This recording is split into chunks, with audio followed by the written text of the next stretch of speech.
Good morning dear friends.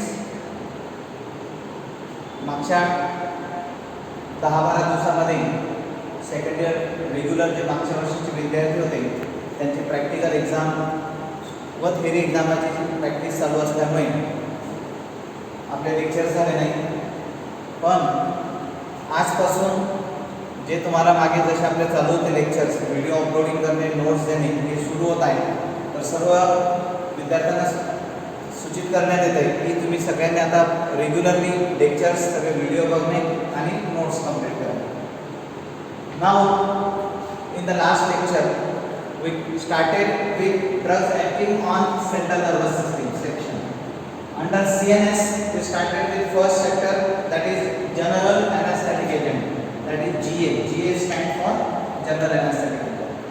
Under this chapter we completed definition, classification of general anesthetics, then methods for administration of volatile general anesthetic agent, ideal characteristics regarding pre-anesthetic medication, and we also completed stages of anesthesia. Now you know that there are two types of general anesthetic agent. One, that is volatile or also called as inhalational general anesthetic. Volatile or inhalational general anesthetic. Here again there are two types. One is to be liquid volatile and second one is to be gaseous volatile. Now under liquid volatile examples are chloroform, diethyl ether, trichloroethylene, halothane, etc. While under gaseous volatile example nitrous oxide, cyclopropane. Isn't it? Now let us see first drug under liquid volatile general anesthetic agent, that is chloroform. This chloroform having chemical formula that is CHCl3. Chloroform, it is highly volatile liquid. It is always stored in amber color bottles. Regarding storage condition, it is stored in amber color bottles. Why it is stored in amber color bottle? Because if it comes in contact with the light, air or moisture, there may be decomposition of chloroform can take place. And to avoid its decomposition in contact with the light, air and moisture, it is always stored in amber color bottles or in amber color containers. Chloroform, it is highly potent general anesthetic agent. Only 1% concentration of chloroform in inspired air is sufficient for induction of anesthesia. फक्त 1% concentration. तुम्ही जर laboratory मध्ये बघितलं क्लोरोफॉर्मची bottle just inhale जरी केली तरी तुम्ही loss of consciousness जाऊ शकता. Only 1% concentration means chloroform it is highly potent general anaesthetic agent.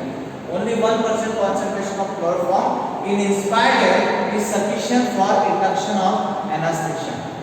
Now what are the advantages of chloroform as a general anesthetic agent? First advantage, that it is highly potent general anesthetic agent. Only 1% concentration required for induction of anesthesia. Second advantage, that it produces good skeletal muscle relaxation. Skeletal muscle relaxation that is required during general anesthesia condition.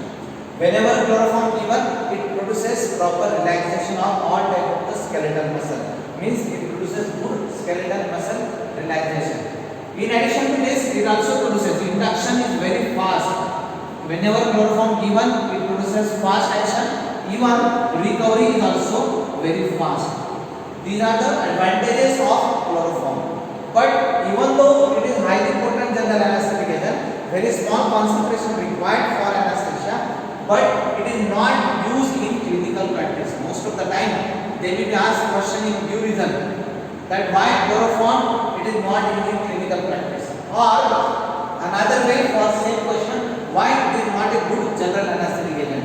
Even though it is highly potent, but it is not a good general anesthetic agent. Why it is not used in clinical practice? There are certain reasons. There are certain disadvantages of this chloroform. First disadvantage, that whenever chloroform given, it majorly affecting to major organs, that is affecting to heart, liver as well as to kidney. Whenever chloroform given to the patient, it majorly produces effect on major organs like heart, liver and kidney. By acting on heart, it produces hypotension. Blood pressure of patient may decreases, produces hypotension, produces cardiac arrhythmia condition. Cardiac arrhythmia, that is irregularity in heartbeat. In some patient may produces cardiac arrest. Heart may stop and patient may die. Even it also causes the liver damage, that is cirrhosis of liver, and also produces kidney damage. Means it produces effect or side effect on these organs, majorly on heart, liver and kidney. And due to this reason, chloroform is not a good general anesthetic agent, or it is not used in clinical practice. In most of the question paper for 3 marks, it has given reason that why chloroform is not used in clinical practice, or why it is not a good general anesthetic agent. The reason is that it majorly produces effect on heart, liver and kidney. By acting on heart, it produces hypotension, then cardiac arrhythmia condition and cardiac arrest occurs. Similarly, by acting on liver, it may causes cirrhosis of liver. Liver damage may occur and also produces kidney damage. And due to this reason, chloroform is not a good general anesthetic agent, or it is not used in clinical practice. Sometimes instead of asking this division question, they will ask mention advantages and disadvantages of chloroform. That time we are supposed to write down these are the advantages. And what are the disadvantages of chloroform? That it may affect to heart, liver and kidney. These are the disadvantages of chloroform. So this is regarding first drug, that is chloroform. Then second drug, that is diethyl ether. Diethyl ether having chemical formula, that is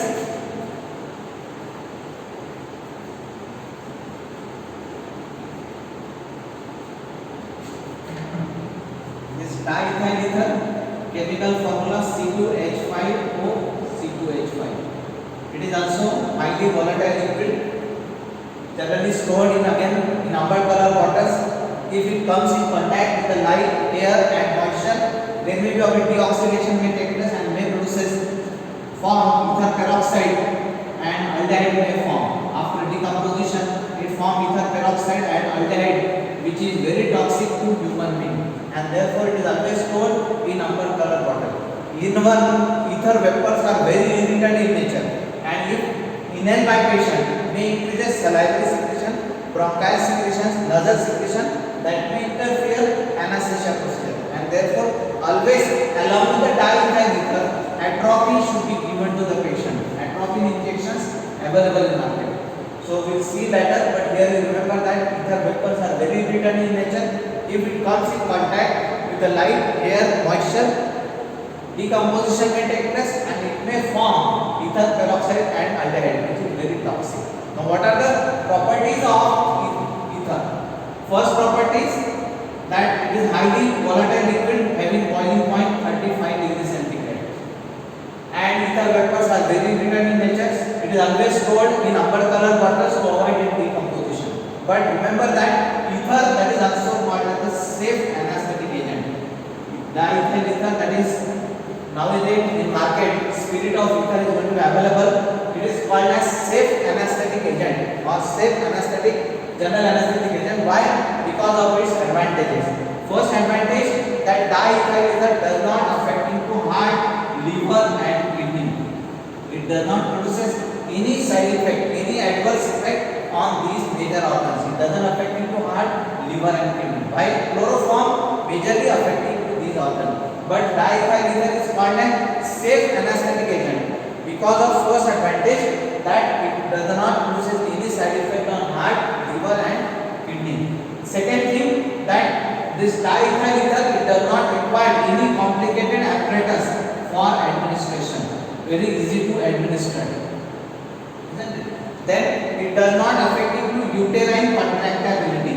Uterine contractibility, or it may also not produce any effect on respiration. Respiratory depression also may not be take place, isn't it? So due to this advantages, diethyl ether is called as safe anesthetic agent. But the main drawback or the main side effect or adverse effect or disadvantages of diethyl ether, that because of its irritant nature, when vapors inhaled by the patient may increase bronchial secretions, nasal secretions, salivary secretions increases, and if these secretions increases during anesthesia may interfere.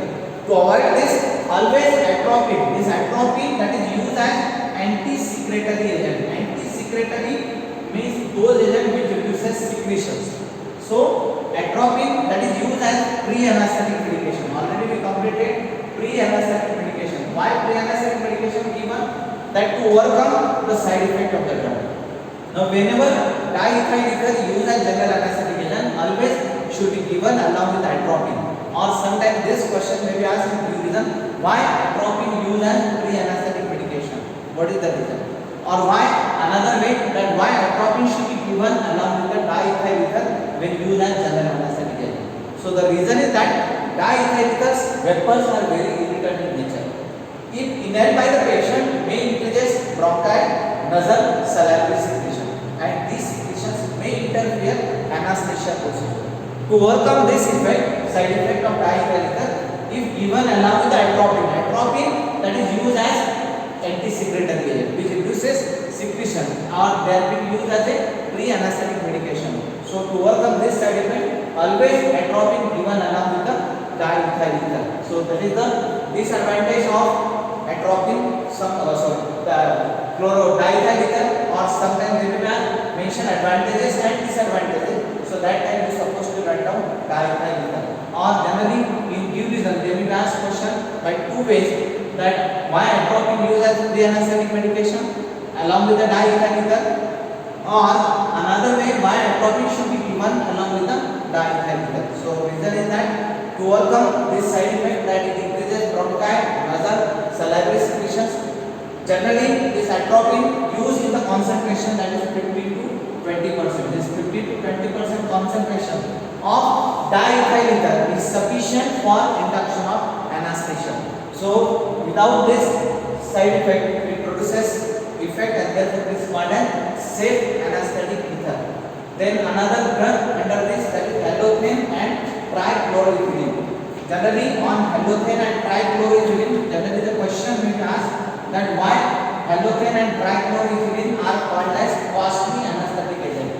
Generally on this question, that why halothane and trichloroethylene are called as costly anesthetic agent.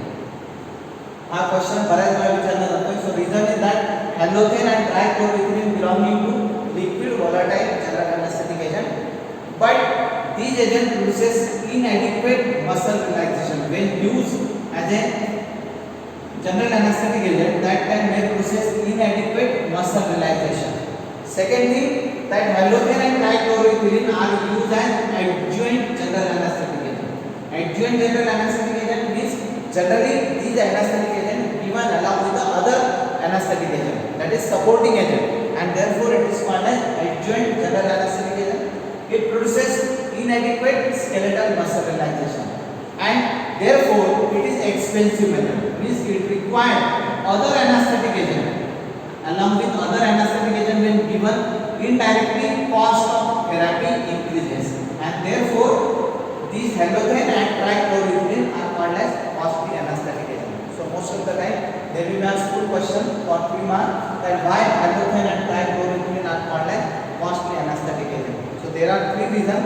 First reason, that it produces inadequate skeletal muscle relaxation. During anesthesia, proper paralysis of skeletal muscle is going to be required, but these agents produces inadequate muscle relaxation.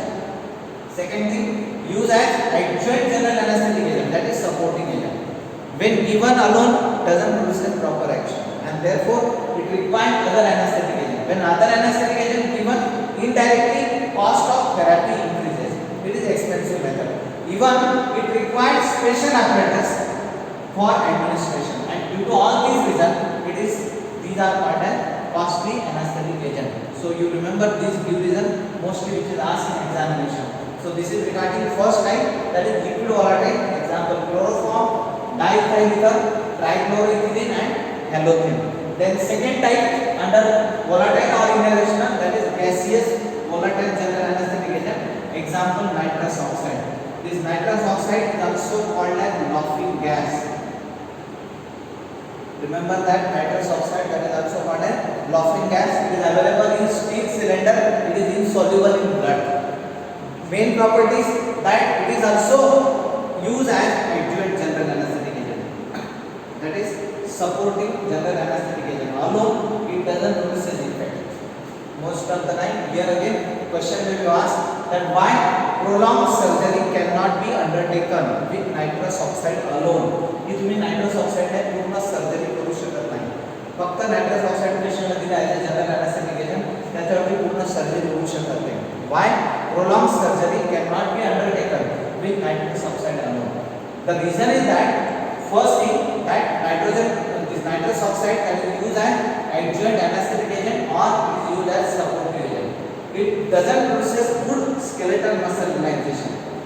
It produces analgesia effect, good analgesia effect. It produces loss of pain sensation, but it does not produce good skeletal muscle relaxation. Second thing that whenever this nitrous oxide is given alone, it produces hypoxia condition. Hypoxia condition, that is, it decreases oxygen capacity of patient. And to overcome this side effect, always whenever nitrous oxide is given as adjunct general anesthetic agent, 80% nitrous oxide and 20% oxygen should be given to the patient. The major side effect of nitrous oxide that it produces hypoxia.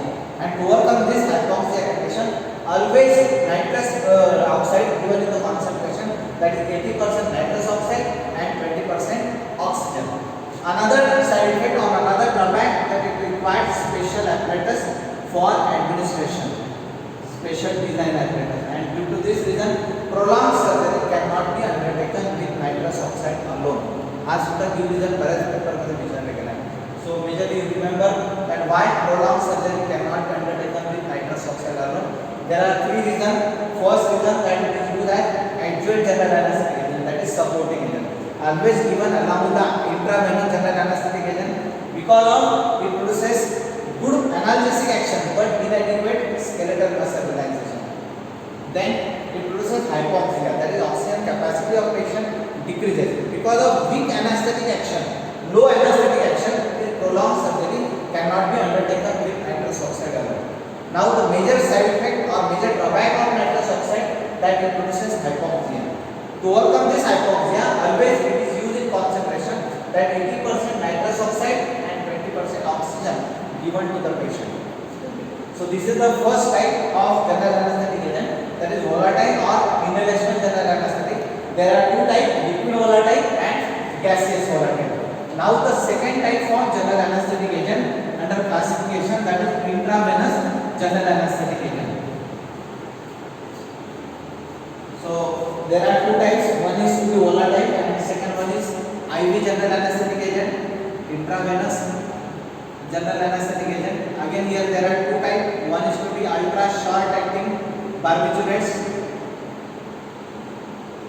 and second one is to be called as non-barbiturates. Already we completed under classification, but here you remember the example that intravenous type of general anesthetic agent, there are two types, one is to be ultra short acting barbiturate, example thiopentone sodium and methohexital, while non-barbiturates, example propanediol, ketamine, etomidate. These are the non-barbiturate IV general anesthetic agents. Now let us see that what are the advantages of IV general anesthetic agent. First advantage, that whenever IV general anesthetic agent given, it produces rapid action, fast action. Means as compared to other general anesthetic agent, IV general anesthetic agents are going to be preferred during surgery, during operation, that it produces rapid or fast action. Then it produces good action, good skeletal muscle relaxation, which is required or desired during anesthesia. It produces good skeletal muscle relaxation. Another thing, that it does not produce any side effect on heart, liver and kidney also. Even it does not affect into respiratory passage also. While gaseous or volatile or liquid volatile, that may affect into respiratory passage. While IV general anesthetic agent doesn't produce any effect on respiratory passage. Now generally this thiopentone sodium injections available in market used in the concentration that generally 2.5% solution of thiopentone sodium in the dose of 3.5 mg per kg of body weight by intravenous route. This thiopentone sodium, whenever there is a major surgery, major operation treatment, thiopentone sodium injection available in market, given in the concentration that is 2.5% solution in the dose of 3.5 milligram per kg of body weight by intravenous route. Most of the time they will be asked mention dose, route of administration and one important therapy use of thiopentone sodium. So remember that it is used in the dose of 2.5% solution of thiopentone sodium in the dose of 3.5 milligram per kg of body weight by which route? By intravenous route. What are the uses of thiopentone sodium? That thiopentone sodium majorly used as general anesthetic agent, intravenous general anesthetic agent. In addition to this thiopentone sodium also used as hypnotic and sedative agent. In next chapter we will see that it is used as hypnotic and sedative agent. In addition to this, it is also used as anticonvulsant drug. Anticonvulsant, that is anti-epileptic drug, used in treatment of epilepsy also. In addition to this, it is used as basal anesthetic agent. So here most important question that mention dose, route of administration and one important therapy use of the drug. त्याच्यामध्ये हा question generally विचारला जातो. So thiopentone sodium, what is the dose for 2 mass?